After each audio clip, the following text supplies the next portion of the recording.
मग जर तुम्ही मराठीचा कदर म्हणून जर ही भावना मुख्यमंत्र्याची असेल तर महाराष्ट्रातल्या मराठ्याच्या भाजपमधल्या काम करणाऱ्या मराठ्यांनी समजून घ्या, तुमचा मुख्यमंत्री गोरगरीब मराठ्याच्या पोराला मुंबईत आल्यावर किती त्रास द्यायला लागलाय. पोरांचं रात्रीपासून पाणी बंद केलंय, हॉटेल बंद करायचं सांगितले, आंध्रातून बाथरूम बंद करायला सांगितले. म्हणजे लवकर मराठा समाज कदर नाही, माघारी जाईल. मुख्यमंत्री साहेब तुमच्या डोक्यात आणखीन गैरसमज काढून टाका.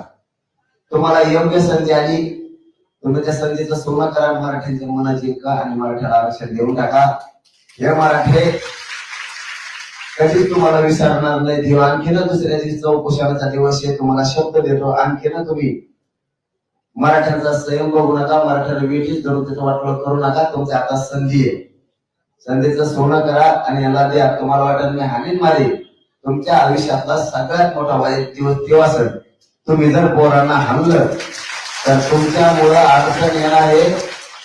आणि शहा साहेबाला पण आणि मोदी साहेबाला पण अडचण येणार आहे. हे पण शब्द ध्यानात ठेवा. डाग लागणार आहे त्यांना तुमच्यामुळे.